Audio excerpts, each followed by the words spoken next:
Hindi ako Bratnela o spoiled brat. Ang budget ng Pilipinas ay hawak lang ng 2 tao.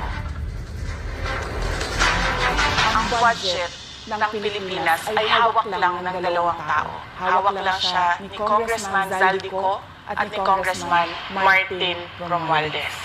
Yan ang katotohanan. Halimbawa ko dito, medyo mahaba ito, kaya pagpasensyahan mo. Ang halimbawa ko dito, sa DepEd muna tayo. Sa Department of Education, noong taong 2023, merong 5 billion na inapprove para sa classroom construction. Nagulat ako kasi merong mga lumapit na miyembro ng House na humihingi. Hinihingi nila yung 5 billion, parte ng 5